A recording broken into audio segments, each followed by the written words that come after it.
بسم اللہ الرحمن الرحیم۔ گمنام ہیرو کے معزز ناظرین، السلام علیکم۔ آئیے چلتے ہیں کہانی کی طرف۔ اس شاہانہ بیڈ روم کی خوابناک فضا اور طلسماتی ماحول نے مجھے مسحور کر دیا تھا۔ ڈاکٹر مشہود کی کوٹھی میں بھی یہ سب تھا، مگر وہاں یہ حسن اور سلیقہ نہیں تھا۔ سب سے بڑی بات یہ کہ کسی بہت بڑے ڈاکٹر کی کوٹھی میں کوئی بھی چیز عجیب اور حیران کن نہیں لگتی۔ وہاں ہر کمرے میں ایسے ہی قیمتی پردے، قالین اور اے سی تھے۔ وہ جس طبقے سے تعلق رکھتے تھے، وہاں ہر شخص کے لیے عیش و عشرت کے اسباب کو بھی زندگی کے لوازمات کی حیثیت حاصل تھی۔ یہاں میرے تصور میں ایک بوڑھی نظر آنے والی فقیرنی تھی، ویسے مصنوعی سفید بالوں کی وگ لگانے والی، چیتھڑوں میں ملبوس، کندھے پر بدبدہ تھیلا لٹکا اور گلے میں موٹے موٹے رنگین منکوں کی مالا ڈال کے پھرنے والی فقیرنی۔ وہ ایسی شہزادیوں کے شایان شان خوابگاہ میں کیسی لگتی ہوگی؟ میرے لیے اس کا تصور بھی محال تھا۔ رئیس میری حیرانی اور میرے انہماک سے لطف اندوز ہو رہا تھا، مگر اس کی بولتی یہاں آ کے پھر بند ہو گئی تھی۔ وہ با ادب، با ملاحظہ ہوشیار کھڑا تھا۔ اس نے مجھے بھی اشارے سے منع کر دیا کہ میں نہ تبصرہ کروں نہ سوال۔ اس نے ایک پردے کی طرف منہ اٹھا کے دیکھا بھی تھا۔ غور سے سننے پر مجھے اس کے پیچھے سے پانی گرنے کی آواز سنائی دی۔ غالباً یہ اٹیچ باتھ روم تھا اور شادو غسل کر رہی تھی۔ میں نے کہا، ایسے کب تک کھڑے رہیں گے ہم؟ چل بیٹھ جا تو بھی۔ رئیس نے انکار میں سر ہلایا تو میں نے اسے زبردستی کھینچ کے اپنے سامنے صوفے پر بٹھا لیا۔ وہ ایسے بیٹھا رہا جیسے اس کے پیٹ میں مروڑ اٹھ رہا ہو۔ جب شادو پردہ ہٹا کے سامنے آئی تو مجھے یوں لگا جیسے ایک دم سارے بلب فیوز ہو گئے ہیں اور کمرے کے اس حصے میں ہزاروں واٹ کی آرک لائٹ روشن ہو گئی ہے۔ جہاں شادو سر پر تولیہ لپیٹے کھڑی تھی، نہ وہ بے انتہا حسین تھی اور نہ اس کی جلد کا رنگ دودیا گلابی یا مرمری تھا۔ وہ سانولے رنگ کی لڑکی تھی، مگر اس کی صورت کے نقوش میں بلا کی کشش تھی۔ یہ فیصلہ کرنا بہت مشکل تھا کہ اس کشش میں شادو کی کچھ کھوئی اداسی کا تاثر دینے والی بڑی بڑی آنکھوں کا دخل تھا، یا اس کے ہونٹوں کا جو رس کے برے محسوس ہوتے تھے، اس کے بیضوی چہرے کا، یا اس کی بے حد متناسب ناک کا۔ اس کی گردن بھی مجھے سراہی دار ہی لگی، شاید اس لیے کہ جو گول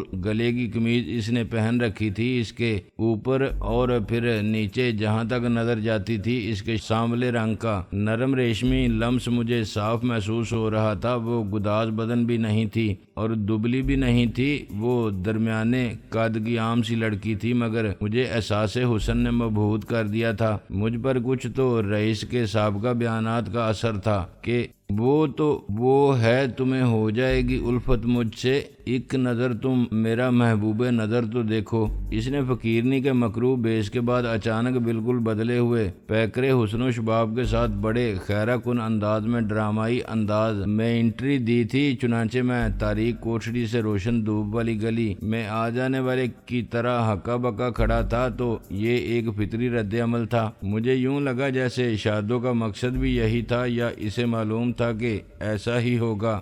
رئیس کو میرے ساتھ دیکھتے اس کی آنکھوں میں سرد مہری اتر آئی۔ تو ابھی تک گیا نہیں، یہاں کیوں بیٹھا ہے؟ رئیس اسپرنگ کی طرح اچھل کے کھڑا ہو گیا۔ وہ آپا جی، میں نے سوچا کہ اسے ساتھ لے جانا ہوگا۔ اس کے ماتھے پر بل پڑ گئے۔ کیوں؟ یہ دودھ پیتا بچہ ہے، یا تو اس کی انگلی پکڑ کے لے جائے گا۔ رئیس کی صورت پر مظلومیت، حسرت اور حسد کے جذبات دیکھ کے مجھے اس پر ترس آ گیا۔ شاید وہ توقع رکھتا تھا کہ میں اس کی حمایت میں کچھ کہوں گا، مگر میں نے اسے مایوس کیا۔ وہ دروازے کی طرف بڑا، غلطی ہو گئی آپا جی، میں نے کہا میرا انتظار کرنا۔ رئیس شادو نے تولیہ کھول کے بالوں کو پھیلانے کے لیے سر جھٹکا۔ نہیں، کوئی ضرورت نہیں انتظار کرنے کی، تو جا۔ رئیس خاموشی سے نکل گیا تو میں نے کہا، آخر کیا ضرورت تھی اسے بے عزت کر کے نکالنے کی؟ وہ ڈریسنگ ٹیبل کے سامنے سے کچھ اٹھاتے اٹھاتے پلٹی۔ تو بیٹھ چپ کر کے، اگر اپنی عزت عزیز ہے۔ میں اٹھ کھڑا ہوا۔ اگر تم مجھ سے ایسے بات کرو گی تو میں چلا جاؤں گا۔ اس نے ہیئر ڈرائر کو پلگ میں لگا کے آن کیا اور گردن کو تھوڑا سا دائیں طرف جھکا کے بال خشک کرنے لگی۔ اس کی نگاہیں مجھ پر مرتکز تھیں۔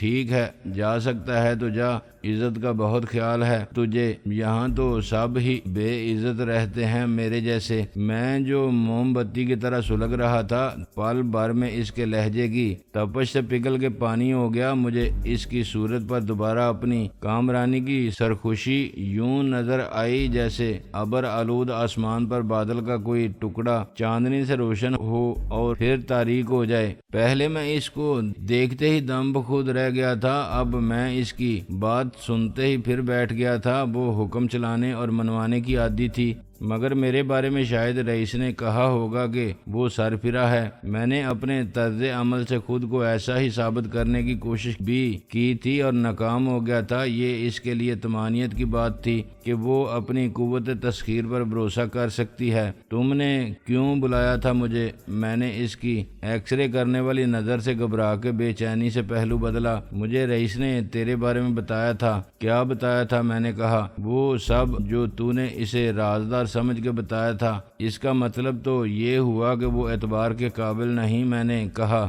وہ ہیئر ڈرائر کے سامنے بال پھیلاتی رہی، یہ بات نہیں۔ دراصل مجھ سے وہ کچھ نہیں چھپا سکتا، اس کی مجبوری ہے۔ اور پھر میں نے بھی تو اس سے پوچھا تھا کہ تیری مدد کروں اگر تو کہے۔ میں کیا کہوں؟ میں نے کہا، ہر بات معلوم ہے تمہیں تو تم خود فیصلہ کر سکتی ہو۔ وہ کچھ سوچتی رہی۔ تو قتل کرنا چاہتا ہے نا ناصر کے چچا کو؟ میں نے اسے غور سے دیکھا اور پھر بے خوفی سے کہا، ہاں۔ اب ریوالور بھی حاصل کر لیا ہے میں نے۔ کہاں ہے ریوالور؟ تیرے پاس ساتھ لیے پھر رہا ہے؟ نہیں، میں نے چھپا کر رکھا ہے ایک جگہ۔ اس کے لبوں پر مسکراہٹ نمودار ہوئی۔ تجھ میں ہے ہمت اتنی کہ ریوالور لے کر جائے اور اسے گولی مار دے؟ میں نے جھوٹ بولا، اس میں ہمت کی کون سی بات ہے؟ ایک بچے کے ہاتھ میں بھی ریوالور ہو تو وہ گولی چلا سکتا ہے۔ تو پکڑا گیا تو پھانسی ہو جائے گی تجھے۔ میں نے نفی میں سر ہلایا، میں پکڑا نہیں جاؤں گا۔ تو پاگل ہی نہیں ہے، بے وقوف بھی ہے، کیوں کرتا ہے ایسی باتیں؟ ہر ایک سے اپنی زندگی کا معاملہ ہو تو اپنے باپ پر بھی بھروسہ نہیں کرنا چاہیے۔ وہ آخری جملہ کہتے ہوئے رکی تھی، پھر کچھ دکھی نظر آنے لگی۔ مجھے معلوم تھا کہ رئیس مجھے دھوکہ نہیں دے گا۔ اس نے خشک ہو جانے والے بالوں کو برش کرنا شروع کیا تو اٹھے ہوئے بازو کی ہر جنبش کے ساتھ اس کے بدن میں ایک لہر سی اٹھنے لگی جو اس کے وجود میں تلاطم پیدا کر کے لوٹ جاتی تھی۔ دھوکہ نہ دینے والے مجبور تو ہو سکتے ہیں، وہ بولی، جیسے رئیس میرے سامنے تھا۔ کبھی آدمی غریبی کے ہاتھوں مجبور ہو جاتا ہے، کبھی رشتوں کی وجہ سے تو کبھی پولیس کی مار سے۔ ہر بات مجھے معلوم ہو گئی تو تیری مجبوری دگنی ہو گئی۔ تو مجھ سے بھی ڈرے گا، رئیس سے بھی۔ میں نے پھر کہا، میں خدا کے سوا کسی سے نہیں ڈرتا۔ وہ ہنس پڑی اور اس وقت مجھے احساس ہوا کہ چند منٹ میں اس کی شخصیت میں کتنا واضح اور خوشگوار انقلاب آیا ہے۔ وہ بکارن سے آپا جی بن گئی تھی، مگر رئیس کے سامنے میں نے جس سخت گیر اور بے مروت لڑکی کو دیکھا تھا اب وہ نیا روپ دھار چکی تھی۔ یہ سب مجھے بہت اچھا لگ رہا تھا۔ خشک ہونے اور برش کیے جانے کے بعد اس کے لمبے کالے بال اس کی پشت پر پھیل گئے تھے اور اڑ کر اس کے چہرے پر بھی آنے لگے تھے۔ ایئر کنڈیشن کمرے میں ایک دل نواز مہک سی پھیل گئی تھی جو یقیناً کسی اعلیٰ صابن اور ٹیلکم پاؤڈر کی تھی۔ میں اسے ایک ٹک دیکھے جا رہا تھا۔ ایسے کیا دیکھ رہا ہے؟ اس نے ہاتھ کو میرے سامنے لہرایا۔ میں چونکا۔ وہ، میں تمہاری بات پر غور کر رہا تھا۔ رئیس نے بتایا ہے کہ تو غور بہت کرتا ہے۔ وہ مذاق اڑانے والے انداز میں بولی۔ پڑھ پڑھ کے افلاطون بن گیا ہے ابھی سے، اور ڈاکٹر کہتے ہیں کہ تو حد سے زیادہ ذہین ہے، اور یہ کہ تو وزیر اعظم بننا چاہتا ہے۔ وہ پھر ہنس پڑی۔ میں نے متانت سے کہا، اس میں ہنسنے کی کون سی بات ہے؟ رئیس نے جو کچھ بتایا وہ ٹھیک ہے۔ وہ میرے سامنے آ کے بیڈ پر بیٹھ گئی۔ خوشبو کا جھونکا میرے حواس پر مسلط ہو گیا۔ میرا حلق خشک ہونے لگا۔ پھانسی چڑھ جائے گی تو وزیر اعظم کیسے بنے گا؟ پکڑے تو سب جاتے ہیں، وہ بھی جو کئی قتل کرتے ہیں اور سمجھتے ہیں کہ اب انہیں کوئی نہیں پکڑ سکتا۔ میں نے کہا، میں پانی پیوں گا۔ اٹھ کے پی لے، میں نوکر نہیں ہوں تیرے باپ کی۔ وہ بولی۔ میں نے ہمت سے کام لے کر کہا، شاید میرا باپ تم جیسی کو نوکر نہ رکھتا۔ وہ ہنسی۔ کیوں؟ کام تو سب کر سکتی ہوں میں، اور دیکھنے میں بھی اتنی بری تو نہیں ہوں۔ تیرا کیا خیال ہے؟ میں نے فریج کھولتے ہوئے اسے پلٹ کے دیکھا۔ یہ میرے لیے انتہائی حیرت کی بات تھی کہ جس شادی شادو کو رئیس نے ہوا بنا رکھا تھا وہ میری کسی بات کا برا نہیں مان رہی تھی، وہ میری باتوں پر ہنس رہی تھی اور مجھ سے کسی پرانے بے تکلف کزن کی طرح باتیں کر رہی تھی۔ اس نے مجھ سے میرا خیال پوچھا تھا، وہ جواب کی منتظر تھی۔ اسی لیے نوکر نہ رکھتا کہ تم بہت اچھی ہو، میں نے کہا، اور پھر ایک دم پلٹ کے ٹھنڈے پانی کی بوتل نکال لی۔ فریج میں مجھے کوک اور 7 اپ کی بوتلیں بھی نظر آئی تھیں، مگر میں نے فریج کے اوپر رکھا ہوا گلاس بھر کے پانی پیا اور بوتل واپس رکھنے لگا تھا کہ اس کی آواز آئی، 2 بوتلیں نکال لا، میں بھی پیوں گی۔ مجھے یہ سب کسی خواب کی طرح لگ رہا تھا۔ خوف میرے دل سے نکل گیا تھا، مگر اس کے باوجود میرے دل کو کچھ ہو رہا تھا۔ یہ ایک عجیب سی بے چینی تھی۔ مجھے معلوم تھا کہ ایک حسین جوان لڑکی کے ساتھ اس طرح خلوت میسر آ جائے تو جذبات بھڑک اٹھتے ہیں، مگر میں خود کو جوان مرد سمجھتا ہی نہیں تھا، چنانچہ میرے ہاتھ پاؤں کانپ رہے تھے۔ میں نے ایک بوتل کو دانتوں سے کھولا اور اسے پکڑا دی، حالانکہ میں اس سے پوچھ سکتا تھا کہ بوتل کھولنے والی چابی کہاں ہے۔ وہ فریج کے کسی خانے میں سے ہی نکال دیتی یا اندر سے لا دیتی۔ رئیس نے مجھے بہت ڈرا دیا تھا کہ تم بہت ظالم ہو اور بہت سخت ہو، سب ڈرتے ہیں تم سے، تمہارے سامنے کانپتے ہیں بات کرتے ہوئے، اور تم جس حلیے میں بھیک مانگتی ہو اس میں تو چڑیل لگتی ہو۔ وہ گھونٹ گھونٹ کوک پیتی رہی اور سکون سے سب سنتی رہی۔ میں نے کہا، تم یہ کیوں کرتی ہو شادو؟ اس نے کہا، اس لیے کہ مجھے کرنا پڑتا ہے۔ تو یتیم خانے میں جو بھی کرتا تھا کیا اپنی مرضی سے اور خوشی سے کرتا تھا؟ اس نے میرے شادو کہنے کا بالکل برا نہیں مانا تھا۔ میرا حوصلہ اور اعتماد بڑھ گیا۔ مگر تم کسی یتیم خانے میں نہیں ہو، اپنے باپ کے ساتھ ہو اس کوٹھی میں، اور ایسی شاندار زندگی گزار سکتی ہو جس کا ابھی میں تصور بھی نہیں کر سکتا۔ وہ نہ جانے کیا سوچتی رہی اور ٹانگیں ہلاتی رہی۔ میں سحر زدہ سا اسے دیکھتا رہا۔ ہر لمحہ مجھے یہ احساس تھا کہ وقت گزرتا جا رہا ہے۔ کچھ دیر بعد وہ کہے گی کہ اب تم جاؤ، میرا باپ آنے والا ہے، وہ بڑا جلاد ہے، اس نے تمہیں یہاں دیکھ لیا تو مجھے بھی مارے گا اور تمہیں تو جان سے مار ڈالے گا، پھر یہ حسین خواب ختم ہو جائے گا، شاید ہمیشہ کے لیے۔ اس نے اچانک کہا، ناصر تو ایسے لڑکوں کے ساتھ کیوں رہتا ہے؟ رئیس جیسی ایسی باتیں کیوں کرتا ہے؟ ذرا اپنی صورت دیکھ، اپنا حلیہ اور اپنا لباس دیکھ، اپنی عقل اور تعلیم دیکھ، اپنے خیالات دیکھ، تیرا اور ان کا کیا ساتھ؟ وہ بہت پیچھے رہ جائیں گے، تجھے بہت آگے جانا ہے، کیا پتا سچ مچ کسی دن تو وزیر اعظم بن جائے۔ سنجیدگی سے بات کرتے کرتے وہ ہنس پڑی۔ جب وہ ہنستی تھی تو اس کے موتیوں جیسے دانتوں کی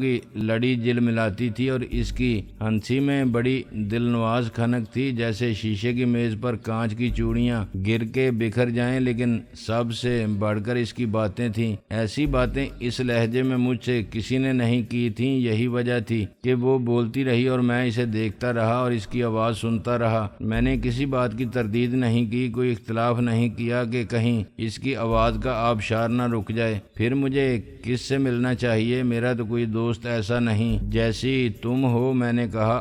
میرا مطلب ہے ایسی باتیں کرنے والا۔ وزیر اعظم بننے والی بات تو میں اس وقت کرتا تھا جب میں بچہ تھا، اور اب تو بڑا ہو گیا ہے، وہ شوخی سے بولی۔ ہاں، اتنا بڑا تو ہو گیا ہوں کہ تمہاری باتیں سمجھ سکتا ہوں۔ اس نے اچانک میری بات کاٹ دی۔ ناصر، مجھے تیری مدد کی ضرورت ہے۔ میں حیرت سے گنگ ہو گیا۔ پہلے مجھے شبہ ہوا کہ شاید میں نے الٹا سنا ہوگا، وہ میری مدد کرنا چاہتی تھی۔ رئیس نے مجھ سے یہی کہا تھا، بول کرے گا میری مدد؟ جب رئیس نے مجھے تیرے بارے میں بتایا تو میں نے کرید کر پوچھا تھا اور سب معلوم ہونے کے بعد بہت سوچا تھا۔ آہستہ آہستہ مجھے یقین آنے لگا کہ تو ہی کر سکتا ہے میری مدد۔ تجھ میں حوصلہ بھی ہے، عقل بھی ہے تیرے پاس۔ اگر تو ناصر کی موت پر اتنا دکھی ہو سکتا ہے اور اس حد تک جذباتی کہ اس کے قاتل کو خود قتل کرنا چاہتا ہے، تو پھر میں تجھ پر بھروسہ کر سکتی ہوں کہ تو میری بات بھی سنے گا اور مجھے تجھ سے کوئی خطرہ نہیں۔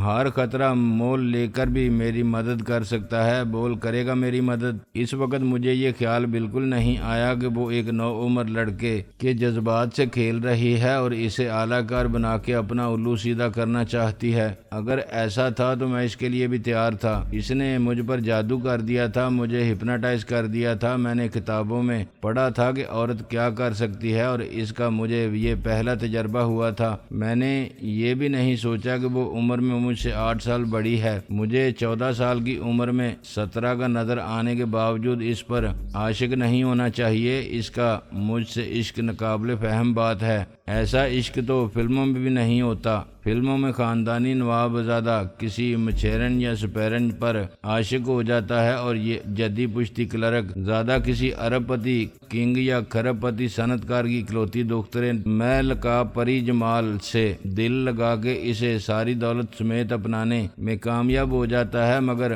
22-23 سال کی ہیروئن کسی 14 سالہ ہیرو کے ساتھ کسی کہانی میں فٹ نہیں ہوتی. مگر یہ فلمی کہانی نہیں تھی. زندگی کا پہلا عشق تو ایسا ہی ہوتا ہے. ایسا بھی ہو سکتا ہے. چنانچہ میں نے اس کی آنکھوں میں آنکھیں ڈال کے اور سینہ پھلا کے اور اپنی نیم مردانہ آواز میں پوری مردانگی شامل کر کے کہا، ہاں شادو، میں تمہاری مدد کروں گا. اس کا چہرہ چمک اٹھا اور اس نے بڑے جذباتی انداز میں میرا ہاتھ پکڑ کے چوم لیا. مجھے پتا تھا، مجھے یقین تھا کہ تو انکار نہیں کرے گا. میں کچھ دیر اس شخص کی طرح بیٹھا رہا جس کو بجلی کا کرنٹ پوری قوت کے ساتھ لگا ہو. میرا ہاتھ سن ہو رہا تھا. میرے سارے جسم میں سنسنی پھیل گئی تھی اور بجلی بھر گئی تھی. جہاں اس کے لب مس ہوئے تھے، میری ہتھیلی کی پشت پر اس جگہ گلاب سا کھل گیا تھا. یہ گلابی رنگ اس کے ہونٹوں کا تھا. میں نے بڑی احتیاط کے ساتھ اس گلاب کو چھپا لیا. جیسے بری نظر کی دھوپ لگی تو وہ شبنم کی طرح اڑ جائے گا. یہ تو تم نے بتایا ہی نہیں کہ تمہیں میری مدد کیوں درکار ہے. وہ ہنسی، واہ رے ہیرو، وعدہ پہلے ہی کر لیا. خیر میں بتا دوں گی تجھے، مگر ابھی نہیں، ضرور بتاؤں گی. اگر تو نے کسی کو کچھ نہ بتایا، میں کسی کو نہیں بتاؤں گا، چاہے میری جان چلی جائے. کھا میری قسم. وہ ایک دم بال کھا کے اٹھی اور آئینے میں دیکھ کے اپنے ہونٹوں پر لپسٹک لگانے لگی، مگر شیشے میں بھی اس کی نظر مجھ پر جمی رہی. میں تمہاری قسم کھاتا ہوں شادو، میں نے عین فلمی لہجے میں کہا، اور پھر اپنے ہاتھ کو دیکھا. لپسٹک وہ اب لگا رہی تھی. تو یہاں آیا تھا مجھ سے مدد مانگنے، ہے نا؟ اور میں الٹا تیرے گلے پڑ گئی. کیا کام تھا تجھے مجھ سے؟ وہ ہنسی. میں نے کہا نہیں، پہلے تم بتاؤ. میں نے کہا نا، بتاؤں گی، ضرور بتاؤں گی. اب مجھے تسلی ہو گئی ہے اور میرا کام جلدی کا نہیں ہے. ناصر کے چچا کا فون نمبر معلوم کر لیا ہے میں نے. وہ کھڑکی سے نیچے جھانک کے پھر میرے سامنے آ بیٹھی. تو کچھ کھائے گا؟ نہیں. میں نے کہا، تو نے کیسے معلوم کر لیا؟ پاگل، یہ کوئی مشکل کام تھا؟ تو فون کرنا چاہتا ہے اسے تو کر لے. شادو نے میرے بائیں ہاتھ پر رکھے ہوئے فون کی طرف اشارہ کیا، مگر دیکھ، لمبی بات نہ کرنا، ٹائم تھوڑا ہے. کیا تمہیں کہیں جانا ہے؟ میں نے بوجھل دل کے ساتھ کہا. نہیں، اب کہاں جانا ہے، مگر بابا کے آنے کا ٹائم ہو گیا ہے. ابھی ہے آدھا گھنٹہ، 1 گھنٹہ. مگر اچھا ہے نا تو پہلے ہی نکل جائے. کیا تیرا باپ قتل کر دے گا مجھے تیرے ساتھ یہاں دیکھ کر؟ تیرے ساتھ نہیں، تمہارے ساتھ. میں بڑی ہوں تجھ سے، بدتمیز. میں نے کہا، کتنی بڑی ہو؟ ذرا ساتھ کھڑی ہو کے دیکھو کون بڑا ہے. وہ مسکرائی. بھائی تو مرد ہے، اب تو میرے ساتھ طاقت میں مقابلہ کرے تو غلط ہے نا. تو عمر میں بڑی ہے تو میں قد میں بڑا ہوں، طاقت میں بڑا ہوں، عقل میں بڑا ہوں تجھ سے. میں اسی طرح بات کروں گا جیسے تو کرتی ہے. اس نے ایک گہری سانس لی. اچھا، جیسے تیری مرضی. میں نے فون اپنی طرف کھینچ لیا. نمبر بتا مجھے اس حرامی کا. اس نے مجھے نمبر بتایا اور میں ایک ایک ہندسہ دباتا گیا. دوسری طرف گھنٹی بج رہی تھی. چوتھی گھنٹی پر کسی عورت نے ریسیور اٹھا کے کہا، ہیلو. میں نے بھاری آواز بنا کے کہا، وسیم ہے. اس نے چلا کے کہا، تمہارا فون ہے جی. چند سیکنڈ بعد وسیم نے ہیلو کہا. میں خاموش رہا. اس نے پھر کہا، ہیلو. میں نے نشے میں دوت شخص کی طرح کہا، ہیلو. کس سے بات کرنی ہے تمہیں؟ مجھے تجھ سے. تو وسیم ہے نا؟ مجھے پہچان. کون ہو تم؟ میں نے ایک بھیانک قسم کا بے ہنگم کہہ لگایا. میں طاہر ہوں. طاہر کون؟ ریکروٹنگ ایجنٹ تھا میں. وہ میرے 50,000 کب دے گا تو؟ کیا؟ کون سے 50,000؟ کون طاہر؟ وہ بد حواس ہو گیا تھا. میں نے کہا، ایک سودا کیا تھا میں نے تجھ سے، ایک عورت کا. ہا ہا ہا. اس نے میرا سر کاٹ کے رکھ دیا تھا تیرے سامنے، ڈش میں سجا دیا تھا. تو نے 70,000 کا زیور بھی نہیں دیا مجھے ابھی تک. ناصر کی ماں کا وہ گالیاں دینے لگا، کون ہے مجھے ڈراتا ہے، میں ایسی کی تیسی کر دوں گا، مجھے معلوم ہے تو کون ہے، ناصر کا یار ہے نا، میں طاہر بھی ہوں، ناصر بھی ہوں، موت کا فرشتہ بھی ہوں، تو کیا سمجھتا ہے مجھے معلوم نہیں ناصر کی ماں کو کہاں گاڑا تھا تو نے؟ اسی گھر کے صحن میں وہ جگہ دیکھ لی ہے میں نے، سیمٹ کا نیا فرش، ہا ہا ہا، اب تجھے کوئی پھانسی سے نہیں بچا سکتا، ہا ہا ہا۔ قاتل کانپ کیوں رہا ہے؟ پیشاب خطا ہو گیا ہے ابھی سے؟ وہ ظاہر کر رہا تھا جیسے اس نے ریسیور رکھ دیا ہے، مگر ایک بار رکھنے کے بعد اس نے ریسیور پھر اٹھا لیا تھا۔ فون ریسیو کرنے والے کی لائن ریسیور رکھنے سے نہیں کٹ سکتی تھی، میں نے آخری کہہ لگا کے ریسیور رکھ دیا۔ وہ مجھے بڑی دلچسپی اور حیرانی سے دیکھ رہی تھی۔ بڑا ایکٹر ہے تو،